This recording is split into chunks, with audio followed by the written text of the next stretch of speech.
Hello प्यारे बच्चों। आज हम पढ़ रहे हैं क्लास 11 का चैप्टर फर्स्ट, जिसका नाम है कॉन्स्टिट्यूशन।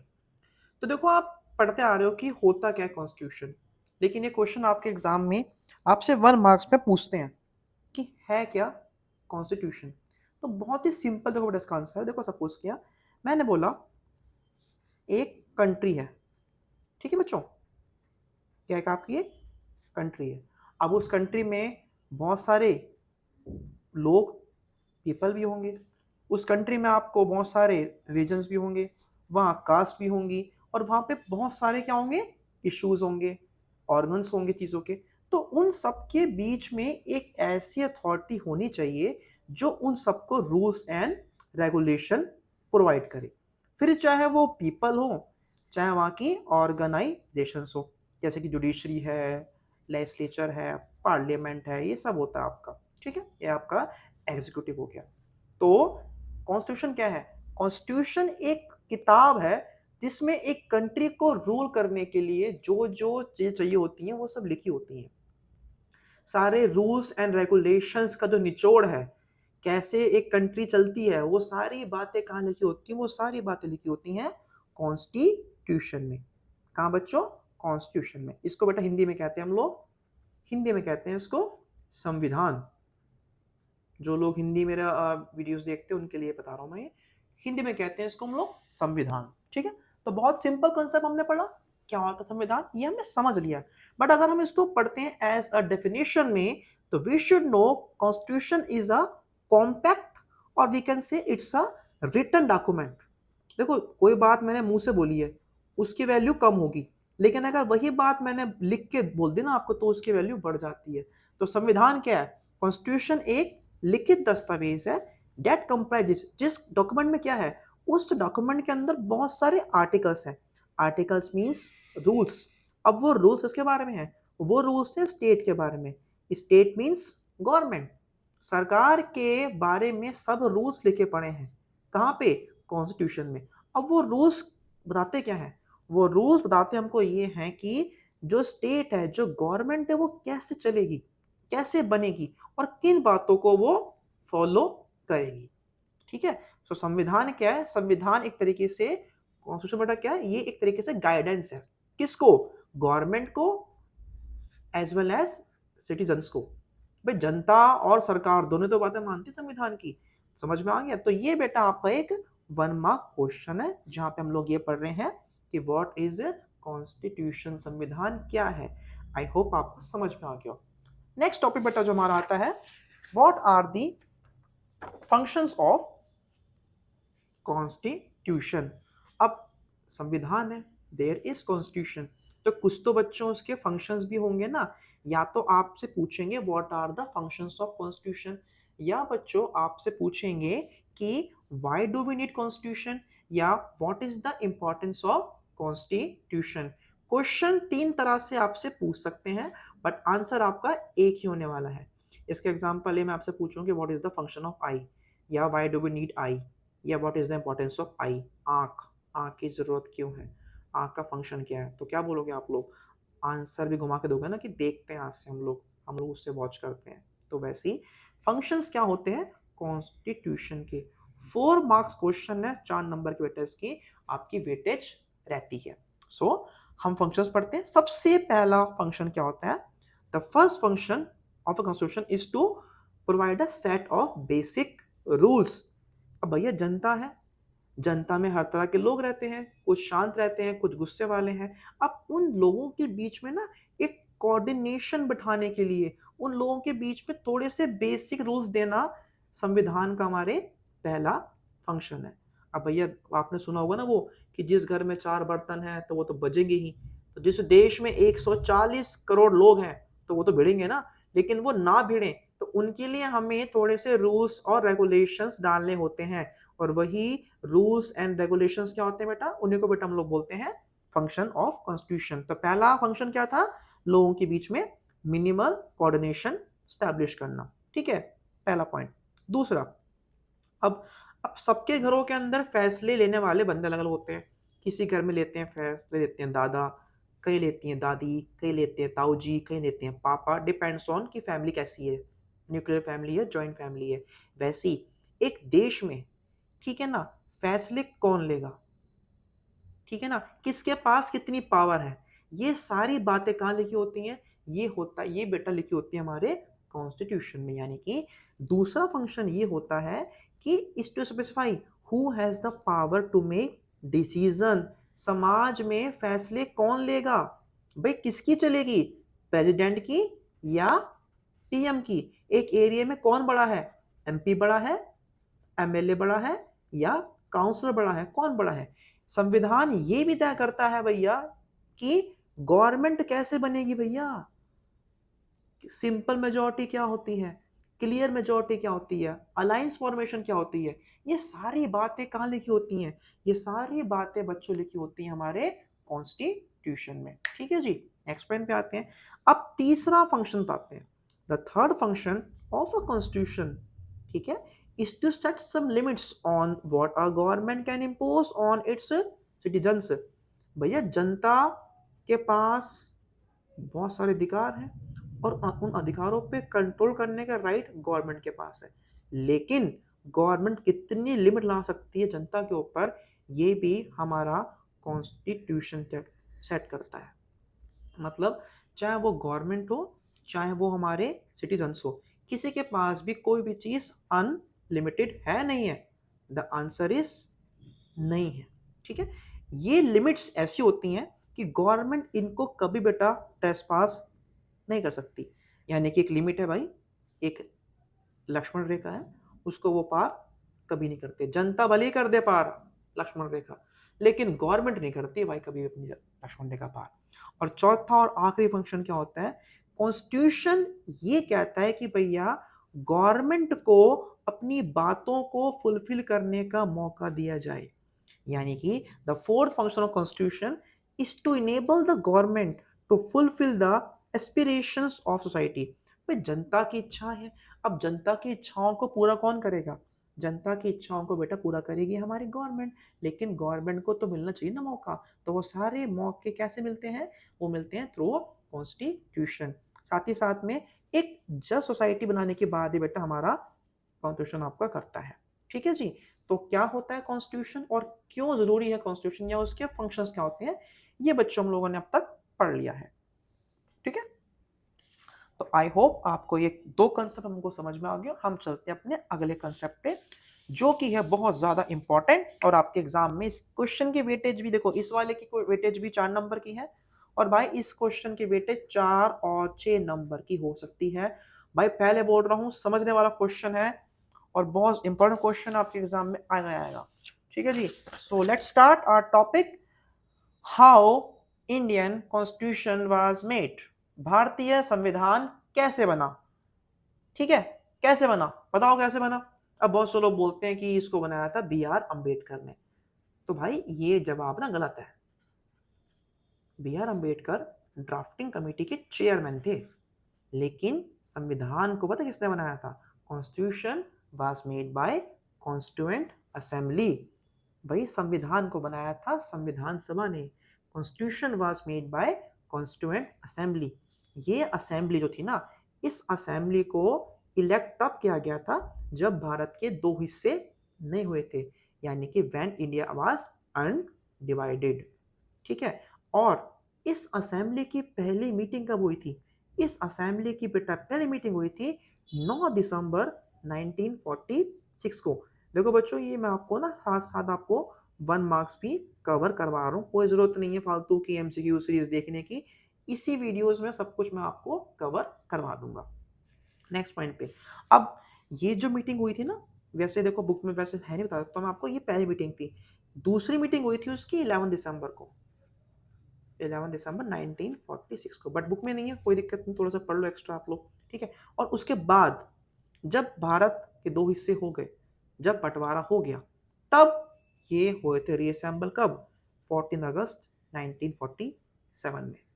ठीक है जी, सो ये हो गया 1 मार्क क्वेश्चन आपका। ठीक है, और ये हो गया आपका दूसरा क्वेश्चन आपका है। दूसरा, अब एक और चीज, अब मुझे पता है या नहीं मुझे पता नहीं है, आप लोग जानते हो, दो तरह के होते हैं इलेक्शन। एक होते हैं इलेक्शन, कौन से, जरा पढ़ लो जरा। एक होते हैं इलेक्शन डायरेक्ट, एक होते हैं इलेक्शन इनडायरेक्ट। डायरेक्ट में क्या होता है, जनता है, जनता ने चुना एमपी या एमएलए, ठीक है, फिर इन्हीं लोगों ने चुना किसी और को आप ही के लिए, मतलब ये और ये जो चुना, जैसे मैंने बोला इंडिया में क्या है, इंडिया में जनता चुनती है एमपी एमएलए को, फिर लोग चुनते हैं हमारी कंट्री के प्रेसिडेंट को, अल्टीमेटली वैसे ये भी तो हमारे लिए काम करते हैं।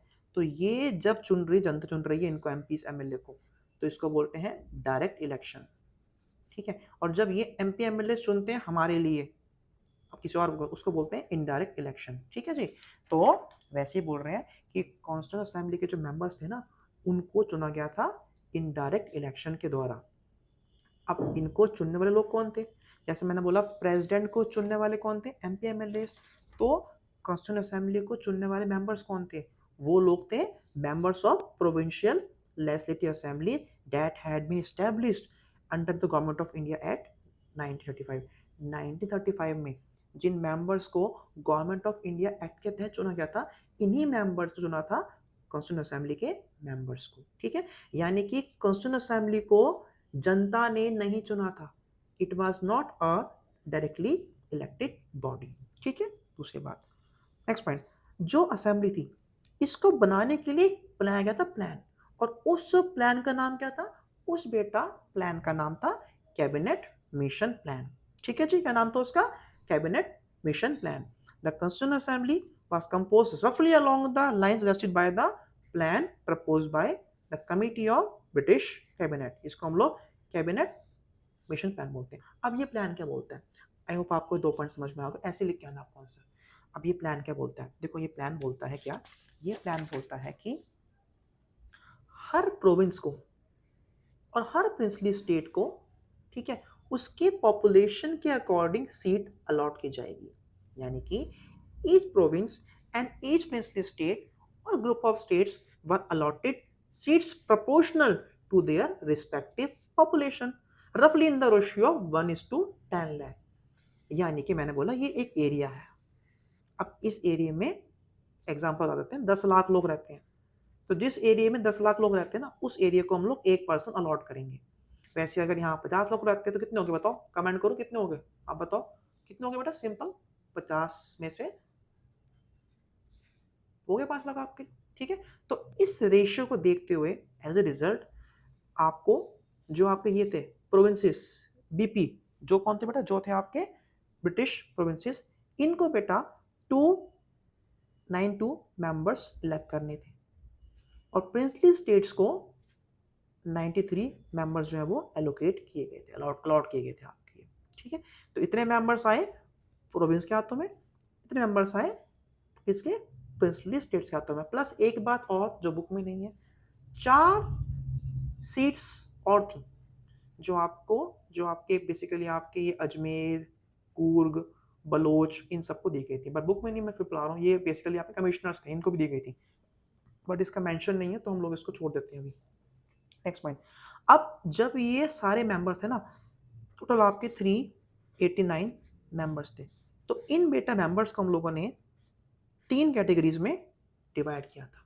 कौन कौन सी थी वो, the seats in each province were distributed among the 3 main communities, Muslims, Sikhs and general, in proportion to their respective population. मैंने सपोज किया कि एक एरिया में 60 लाख लोग हैं, तो 60 लाख में से मैंने बोला 20 लाख मुसलमान हैं, तो 2 सीट मुसलमान को चलेगी।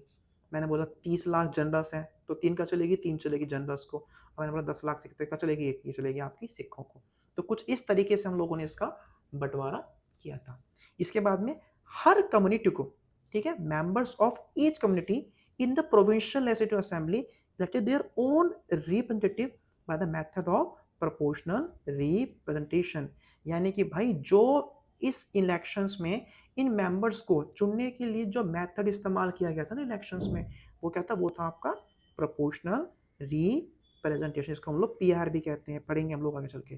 प्लस प्रिंसली स्टेट्स को बिल्कुल फ्री छोड़ा गया था, यानी कि प्रिंसली स्टेट्स में कोई इलेक्शन नहीं हुए थे वहाँ पे, उनको था कि हम अपने बंदे क्या करेंगे, हम सेलेक्ट करके बंदे भेजेंगे, हम इलेक्ट नहीं करेंगे बंदे। So the method of selection in the case of representative of princely states was to be determined by their consultation। भाई मैं राजा हूँ, मैं चाहता हूँ मेरी मेरी आपकी रजवाड़े से ये बंदा पहुंचे, तो कुछ यहाँ से ये हुआ था। ठीक है बच्चों, तो हमने अभी तक 3 सवाल कर लिए, कितने नंबर के? 4 नंबर के, और यू कैन से 6 नंबर के भी हमारे सवाल हो चुके हैं।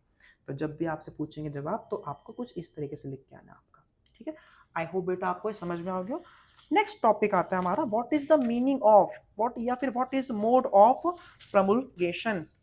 भाई अब सपोज किया हम लोगों ने, मैंने आप लोगों से पूछा कि आप आज खाना खाया आप लोगों ने? आपने बोला जी सर खाना खा लिया। तो मैंने बोला कहाँ से खाना आया था? तो आपने बोला सर या तो मम्मी ने बनाया खाना बनाया होगा, पापा ने बनाया होगा, या बाहर से आया होगा, या आप यू कैन से कि भाई आपने भंडारे में खाना खा लिया होगा। तो वैसे क्या होते हैं, मोड मतलब क्या होता है, क्या तरीका है, ऑनलाइन है, ऑफलाइन है, हाइब्रिड है। क्लास चलती है ना, ऐसे ऑनलाइन क्लास होती है, ऑफलाइन है, या होती है हाइब्रिड। तो इंडियन कॉन्स्टिट्यूशन का मोड ऑफ प्रमोलगेशन क्या था, ये टॉपिक समझो जरा पहले, टॉपिक क्या पूछ रहा है। इसका मतलब होता है कि भैया संविधान बनाया किसने है, हु मेड द कॉन्स्टिट्यूशन। भाई कैसे बन गया, हवा में, हवा से आया, आसमान से आया, कैसे आया, जमीन में निकल गया, कैसे निकला? So refers to, it means how a constitution comes into being, who drafted the constitution and how much authority did they have. किसने बनाया, कितनी अथॉरिटी है, क्या क्या नहीं, वो सारी बातें बेटा हमारे संविधान में तो पता होना चाहिए हम लोगों को। ठीक है, अब क्या होता है, for example in many countries constitution remains defunct because they are drafted by leaders of military और leaders who are not popular। अगर संविधान को किसी ऐसे बंदे ने बनाया है जो पॉपुलर नहीं है, या फिर जो मिलिट्री से है, या फिर ऐसा बंदा जो बिल्कुल पॉपुलर नहीं है और जिसकी जनता सुनती नहीं है, क्या ऐसा कॉन्स्टिट्यूशन चलेगा? द आंसर इज नो, ऐसा संविधान बिल्कुल भी नहीं चलने वाला है। ठीक है, क्यों? क्योंकि भैया इन ऐसे बंदों में ना जनता को अपने साथ लेकर चलने की क्षमता बिल्कुल भी नहीं होती है। सबसे सक्सेसफुल कॉन्स्टिट्यूशन जैसे कि India, South Africa, USA are constitution which were created in the aftermath of popular national movement. भैया राष्ट्रीय आंदोलनों से जितने भी आपके निकले हैं, क्या निकले हैं, संविधान निकले हैं, या वीकेंड से भी जितने लोग निकले, इन लोगों ने बनाया ना। तो वो एक तरीके से देखो ना, कि जो लोग लड़ रहे थे आपकी लड़ाई आज़ादी की, वही लोग बना रहे आपके लिए संविधान, जिन्होंने अपनी जान की परवाह नहीं करी, सोचो कितना वो देश के लिए करेंगे। ठीक है जी, दूसरा, ऑल दो India constitution was formally created by a constitution assembly, आप पढ़ चुके हैं, कब से कब तक, दिसंबर 1946 से लेके नवंबर 1949 तक। एक बहुत लंबी हिस्ट्री थी हमारे राष्ट्रीय मूवमेंट की, that had been a remarkable ability that take along different section of the society together।